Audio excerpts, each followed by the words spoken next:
Guys देख सकते हो भाई, एक और टीवी लेके आ गया हूं मैं आप लोगों के लिए। एंड भाई पिछली टीवी वाली वीडियो जो थी उस पर आप लोगों ने काफी अच्छा खासा प्यार दिखाया। एंड भाई उस वीडियो के कमेंट सेक्शन में बहुत सारे लोग कह रहे थे कि भाई ये 1,38,000 का टीवी है, हमारा बजट उतना नहीं है, कोई बजट वाला टीवी बताओ। तो ये देखो भैया, पेश है आप लोगों के लिए बजट वाला टीवी। इससे पहले कि आप लोग कमेंट सेक्शन में भर दो कि भाई ये पीछे टीवी कौन सा है कौन सा नहीं, इसका वीडियो मैंने ऑलरेडी बना रखा है। सैमसंग का टीवी है, जाके चेकआउट कर सकते हो, सारी डिटेल्स में प्रोवाइडेड है, प्राइसिंग वगैरह सब कुछ। लेकिन भाई हम बात करने वाले हैं, हमारे पास ये जो टीवी है ये एक सुपर बजट में आने वाला टीवी है और PS5 के साथ भी बहुत अच्छे से कंपैटिबल है। हाँ भाई, ये टीवी का साइज है 55 इंचेस, पीछे जो टीवी लगा है वो 65 इंचेस का है। एंड ये आता है 4K मिनी QLED के साथ में भाई। और हाँ भाई, इसमें आपको VRR का सपोर्ट मिलता है, Dolby vision, Dolby Atmos and तमाम प्रकार की चीजें। और प्राइसिंग की बात कर लें तो भाई 30,000 के अराउंड में इसका प्राइस रहता है फ्लिपकार्ट पे भाई, जो कि बहुत ही ज्यादा बजट फ्रेंडली है। एंड ये बजट टीवी कितना मेरी उम्मीदों पे खरा उतरता है, ये जानने के लिए वीडियो को तो आपको पूरा देखना पड़ेगा भाई। एंड भाई जिन्होंने सब्सक्राइब नहीं किया यार, भैया हाथ जोड़ के रिक्वेस्ट यार, सब्सक्राइब कर दो यार। लेकिन अब चलो भाई, इसको कर लेते हैं अनबॉक्स और सेटअप वगैरह करते हैं अपने PS5 के साथ, गेमिंग वगैरह करेंगे और थोड़ा कंटेंट भी कंज्यूम करके देखेंगे। और सारी चीज मैं आपको बताने वाला हूँ ये वीडियो में, तो वीडियो के अंत तक जरूर देखना भाई। चलो भाई, अभी इसको कर लेते हैं अनबॉक्स। ओके, सो बॉक्स के अंदर आई थिंक ये एक स्टैंड है और ये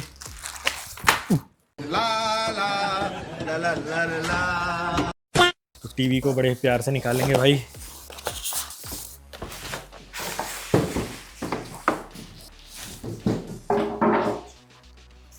सो टीवी को इसके ऊपर ऐसा लिटा देते हैं भाई। सो ये रहा हमारा टीवी भाई। सो इसको मैं अनरैप और सेटअप वगैरह करके आपको दिखाता हूँ। ऑलराइट गाइस, हमने टीवी को सेटअप वगैरह कर लिया है। अब इसको स्टार्ट करने से पहले एक इंपॉर्टेंट चीज़ रह गई है, इसके स्क्रीन पे जो ये प्लास्टिक प्रोटेक्शन लगी है इसको पील ऑफ करना है। अब इसकी जो प्लास्टिक की प्रोटेक्शन है इसको हटाना इसलिए ज़रूरी है क्योंकि भाई जो पैनल है वो काफ़ी गर्म होता है जब टीवी चलता है। अगर आप इसे नहीं हटाओगे तो ये डैमेज कर सकता है आपके पैनल को, इसलिए हटाना ज़रूरी है भाई।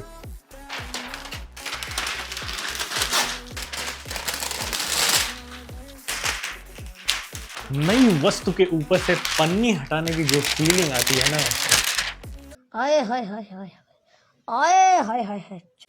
ऑलराइट, फाइनली अब वक्त आ गया इस टीवी को बूट करने का। लेट्स गो भाई। देख सकते हो भाई, गूगल टीवी बन के आ गया है। टीवी हमारा हो रहा है ऑन, टीवी हमारा बूट हो गया। एंड यहाँ पे माइक वाला बटन दबाने के लिए कह रहा है। सो आई गेस इसका रिमोट जो है वो ब्लूटूथ से भी कनेक्ट हो रहा है। सो यस भाई, पेयर हो गया है, रिमोट कनेक्ट हो गया फाइनली इसका ब्लूटूथ से। सो यस, अभी लैंग्वेज वगैरह सेलेक्ट करना होगा आई गेस, एंड वाईफाई भी कनेक्ट कराना होगा, तो वो सब मैं कर लेता हूँ, फिर डायरेक्ट सेटअप करके आपको मिलता हूँ। तो यार गाइस, ये देखा आपने हमारे कूका के ये वाली टीवी की अनबॉक्सिंग एंड ओवरऑल सेटअप। अब जो इसका एग्जैक्ट मॉडल नंबर है वो मैं आपको बता दूं, इसका मॉडल नंबर है 55 मिनी 75Q। सबसे पहले मैं बात करना चाहूँगा इसके रिमोट के बारे में। तो रिमोट इसका मेरे को काफ़ी सही लगा यार, मतलब इसका डिज़ाइन एंड बिल्ड क्वालिटी काफ़ी अच्छा लगा मुझे। हाथ में भी काफ़ी कॉम्पैक्ट एंड स्लीक फील हो रहा है। और ये ब्लूटूथ से कनेक्टेड रिमोट रहता है, मतलब IR जो इंफ्रारेड वाले रिमोट रहते हैं वो वैसा नहीं रहेगा, ये ब्लूटूथ से कनेक्टेड रहता है। तो इसकी वजह से ना रिस्पॉन्स टाइम वगैरह काफ़ी अच्छा रहता है और रिमोट भी बहुत बढ़िया से वर्क करता है। और इस रिमोट में कीज़ की बात कर ले तो यहाँ पे आपको हॉट कीज़ मिलती है, नेटफ्लिक्स, प्राइम वीडियो, यूट्यूब, और एक ये जो ब्लू कलर की है ना, इसमें आप कोई भी अपने हिसाब से शॉर्टकट लगा सकते हो, चाहे वो ऐप हो गया या कोई फीचर हो गया, उसे आप ऐड कर सकते हो इसमें। उसके अलावा यहाँ पे देख सकते हो और भी सारे बटन है, जैसे कि माइक का बटन जिसमें आप वॉइस कमांड वगैरह दे सकते हो, एंड वॉल्यूम अप डाउन का बटन एंड सेटिंग्स का बटन, सब कुछ यहाँ पे रहता है जो कि हर टीवी के रिमोट में रहता है। और ये जो टीवी है ना, ये गूगल टीवी है, तो इसमें जो आपको वॉइस असिस्टेंट मिलेगा वो गूगल असिस्टेंट मिलेगा, जिससे आप ओके गूगल बोल के कोई भी काम वगैरह करा सकते हो। फॉर एग्जाम्पल जैसे अभी देख सकते हो मैं बोलूंगा okay Google turn off the TV, तो देखा आपने, ओके गूगल बोल के आप टीवी ऑफ करा सकते हो, ऑन करा सकते हो। अभी देखो मैं टीवी ऑन भी करा दूंगा, okay Google turn on the TV. So yes guys, इस तरीके से गूगल कमांड देके आप इससे कुछ भी करा सकते हो, हैंड फ्री ऑपरेट कर सकते हो, जो कि काफ़ी सही है। एंड उसके अलावा ना यहाँ पे टीवी में भी माइक है जिसे आप म्यूट अनम्यूट कर सकते हो। ऐसे आप यहाँ पे दबाओगे तो ये देखो भाई, टीवी का माइक जो है अब जो है ऑफ हो गया है। अब चाहो ऑन करना चाहो तो यहाँ पे वापस से ये ऑन हो गया है। तो टीवी में माइक है, रिमोट में माइक है, जो कि अच्छी चीज़ है भाई। ना अभी इसके पोर्ट्स की बात करें तो इस टीवी में आपको 3 HDMI पोर्ट मिलते हैं, जिसमें से एक HDMI पोर्ट आपका रहेगा HDMI 2.1 वाला, बाकी के 2 जो पोर्ट रहेंगे वो HDMI 2.0 वाले रहेंगे। उसके अलावा आपको 2 USB के भी पोर्ट मिलते हैं, एक ऑप्टिकल ऑडियो वाला पोर्ट मिलेगा, एक लैन पोर्ट मिलेगा एंड एक एवी इनपुट के लिए आपको पोर्ट मिलेगा इसमें। और बाकी इसकी पावर केबल डिटैचेबल रहेगी। बाकी इसके पैनल की बात कर लें तो इसका जो पैनल है वो QD मिनी एलईडी का पैनल है। मिनी एलईडी होने का मतलब कि इसमें लोकल डिमिंग जोन्स होंगे, जिसकी वजह से आपको डिटेल्स वगैरह और अच्छी दिखती है। रेजोल्यूशन की बात करें तो इसमें ऑब्वियसली आपका 4K का रेजोल्यूशन रहेगा एंड उसके अलावा रिफ्रेश रेट की बात कर लें तो HSR के थ्रू इसका जो रिफ्रेश रेट है उसको बूस्ट किया गया है 120 हर्ट्ज तक। बाकी पैनल का जो रिफ्रेश रेट है वो इस बजट में आप 60 हर्ट्ज ही लेके चलो भाई, कहीं भी ब्रांड ने मेंशन नहीं किया है, बट इस बजट में आपको 60 हर्ट्ज ही मिलेगा। लेकिन इसको एक्सीलरेट किया गया है 120 हर्ट्ज तक विथ HSR। टिपिकली ब्राइटनेस की 400 निट्स की रहती है and local dimming zones around 600 plus के आसपास आप ले सकते हो इसका। कलर गैमेट की बात कर लें तो 93% DCI P3 का इसका कलर गैमेट रहता है। अब देखो मेरा जो सैमसंग का टीवी है वो भी मिनी एलईडी है और इसमें भी मिनी एलईडी है, और ये जो मिनी एलईडी होता है ना, इसमें क्वांटम डॉट एक और पैनल यूज किया जाता है बिटवीन दीज पैनल, जिसकी वजह से आपको जो डिटेल्स है, माइन्यूट डिटेल्स है, छोटी छोटी डिटेल्स हैं, वो और अच्छी दिखती हैं। बाकी इस टीवी में आपको VRR का सपोर्ट मिलता है यानी वेरिएबल रिफ्रेश रेट, ALLM का सपोर्ट मिलता है यानी ऑटो लो लेटेंसी मोड, और MEMC एंड ERC का भी आपको इसमें सपोर्ट मिलता है। मतलब जब आप ये टीवी यूज करोगे तो PS5 के जितने भी फीचर्स हैं सारे फीचर्स को आप ऑन कर सकते हो। और सबसे बेस्ट चीज इसमें आपको मिलता है भाई Dolby vision and Dolby Atmos दोनों का सपोर्ट एंड HDR10 भी इसमें आपको मिलता है, और HDR10 के साथ भाई इसकी ब्राइटनेस और अच्छी खासी बूस्ट हो जाती है। बाकी टीवी में बहुत सारे कस्टमाइजेशन के ऑप्शन मिलेंगे, डिफरेंट मोड मिलेंगे, इवन गेमिंग मोड भी मिलेगा, फिल्म मेकर मोड मिलेगा, जो कि अपने यूजेस के हिसाब से आप सेलेक्ट कर सकते हो। इसके अलावा इसके कलर को भी आप कैलिब्रेट कर सकते हो अपने हिसाब से कि आपको ज्यादा पंची चाहिए या नॉर्मल कलर चाहिए या ब्राइटनेस वगैरह भी ऊपर नीचे आप कर सकते हो। एकदम फ्रीडम देता है ये टीवी। और एक और बढ़िया फीचर मेरे को इस टीवी का ये लगा कि भाई इसमें रिफ्रेश रेट काउंटर भी है, मतलब रियल टाइम में कौन से रिफ्रेश रेट पे टीवी चल रहा है वो आप इस पे काउंट कर सकते हो। अभी मैं वो गेमिंग पार्ट में आपको दिखाऊंगा। बाकी रैम एंड स्टोरेज की बात करें तो इसमें आपको 2GB का रैम मिलता है, जो कि बहुत सही है भाई। आजकल के टीवी में मिनिमम 2GB का रैम तो होना ही चाहिए एंड 32GB की स्टोरेज मिलती है, जो कि ये भी डिसेंट इनफ है भाई। OS की बात कर लें तो गूगल टीवी का इसमें OS आपको रहता है। अब देखो गूगल टीवी OS का जो मेरा पर्सनल एक्सपीरियंस है वो मैं शेयर करता हूँ। पहली बार मेरा एक्सपीरियंस हुआ है गूगल टीवी के OS से, क्योंकि इससे पहले मेरे पास एंड्रॉइड टीवी था। अभी के टाइम पे मेरे पास सैमसंग का टीवी है जिसमें टाइजन OS रहता है। तो गूगल टीवी का जो होम स्क्रीन है ना, UI वगैरह तो बढ़िया है, लेकिन जो होम स्क्रीन है वो थोड़ा सा पता नहीं कि मुझे low quality kind of feel होता है। लेकिन जैसे ही मैं कोई कंटेंट इसमें प्ले करता हूँ, जैसे कि वीडियो ये प्ले हो रहा है या कोई मैं गेम खेल रहा हूँ या कोई मूवी देखूंगा, वहां पे एकदम ही अच्छे से क्वालिटी दिख के आती है।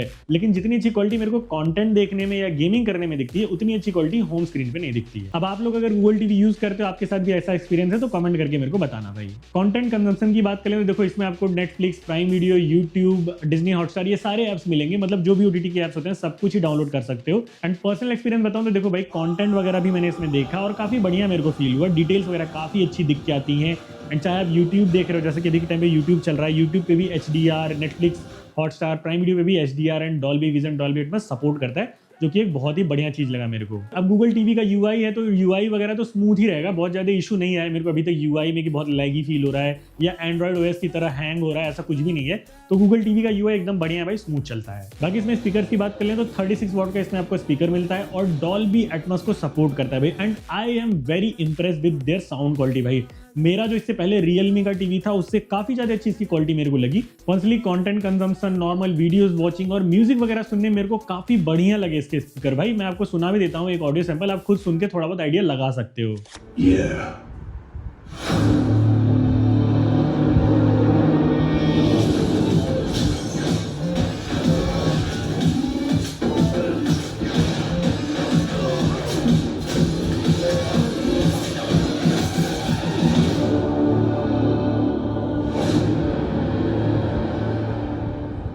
तो यस भाई, अगर आप एक कैजुअली मूवी वॉचिंग या गेमिंग के लिए अगर ले रहे हो ये टीवी, तो अलग से आपको एक स्पीकर लेने की भी जरूरत नहीं पड़ेगी। इसकी ऑडियो क्वालिटी अच्छी है। अब देखो कोई भी टीवी जो होता है उसमें डेडिकेटेड सबवूफर तो दिया नहीं जाता है, नॉर्मली स्पीकर रहते हैं। तो एज सच बहुत ज्यादा बेस वगैरह मत एक्सपेक्ट करना, बेस वगैरह नॉर्मल ही रहेंगे। अब बात करते हैं PS5 के साथ कनेक्शन की, तो सबसे पहले मैं बता दूं, जब भी आप इसे कनेक्ट करना अपने PS5 के साथ तो HDMI 1 में और ओरिजिनल PS5 की केबल यूज करना, तब आप जाके सारे फीचर्स PS5 के यूज कर पाओगे, जैसे कि VRR हो गया, LLM हो गया, MEMC हो गया, और इसके अलावा 120 हर्ट्ज का रिफ्रेश रेट हो गया, HDR हो गया। तो ये सारे PS5 के फीचर्स आप इस टीवी के थ्रू यूज कर पाओगे। एंड PS5 में ना कुछ गेम्स का हाई रिफ्रेश रेट मोड भी आ गया, इवन बेस PS5 में आ गया, जैसे कि स्पाइडरमैन का आ गया है, गॉड ऑफ वॉर का आ गया है, एंड आपका डेथ स्ट्रैंडिंग का आ गया है, जहां पे आपको 120 FPS भी मिलता है, लेकिन वहां पे आपका रेजोल्यूशन कम हो जाता है। तो वो भी पॉसिबल है इस टीवी के थ्रू, जो कि बहुत ही बढ़िया चीज मेरे को लगी भाई। बट आई विल रिकमेंड कि भाई 4K पे ही खेलो, भले ही थोड़ा बहुत रिफ्रेश रेट से कॉम्प्रोमाइज करना पड़े, लेकिन आई विल रिकमेंड कि 4K पे खेलो। लेकिन हाँ, एटलीस्ट आप ये तो कह सकते हो कि भाई आपका टीवी जो है वो 120 हर्ट्ज तक गेम्स को रन कर सकता है। एंड इसमें हमने स्पाइडरमैन 2 खेला भाई, स्पाइडरमैन 2 भी बहुत बढ़िया दिखा भाई, HDR ऑन करके खेला। अब देखो HDR ऑन करके भी हमने खेला, छोटी छोटी जो माइनर डिटेल्स हैं वो सब बहुत अच्छे से दिखते हैं। मैं आपको रिकमेंड करूंगा अगर आप HDR ऑफ करके खेलोगे तो आपको कलर्स वगैरह थोड़े और अच्छे दिखते हैं। और HDR ऑन करके अगर खेल भी रहे हो ना तो आप कैलिब्रेट अच्छे से कर लेना। उसके अलावा हमने इसमें गॉड ऑफ वॉर रैग्नारॉक भी खेला। गॉड ऑफ वॉर रैग्नारॉक में भी काफी अच्छी खासी हमको परफॉर्मेंस मिली। इवन 120 हर्ट्ज का मोड भी इसमें आपको मिलता है, हाई रिफ्रेश मोड जिसको बोलते हैं। इसके अलावा और भी कई सारे गेम्स हमने अपने PS5 के थ्रू इसमें खेले एंड देखा हमने भाई बहुत ही बढ़िया से वर्क करता है PS5 के साथ। स्पेशली भाई VRR वगैरह जो है, HDR जो है, ये सब फीचर्स बहुत ही बढ़िया से वर्क करते हैं। एंड जिस प्राइस पॉइंट पे ये टीवी आता है और जिस प्राइस पॉइंट पे ये सारे फीचर्स ऑफर करता है, इस प्राइस में तो आई डोंट थिंक सो कि कोई टीवी है। आज के 2-3 साल पहले मैंने इस प्राइस में 43 इंचेस का नॉर्मल 4K टीवी लिया था भाई रियलमी का। बट यहाँ पे देख रहे हो भाई आज की डेट में आपको 30,000 में मिल जा रहा है भाई VRR के साथ 55 इंचेस का 4K टीवी, जो कि बहुत ही बढ़िया है, आपके PS5 के साथ भी काफी अच्छा कंपैटिबल हो जाएगा। अब इस टीवी के कुछ कॉन्स की बात कर लें तो सबसे पहले कॉन की मैं बात करूंगा भाई, इसकी जो ब्राइटनेस वगैरह है वो एक प्रीमियम टीवी से जब आप कंपेयर करोगे तो उतना ज्यादा नहीं फील होगा।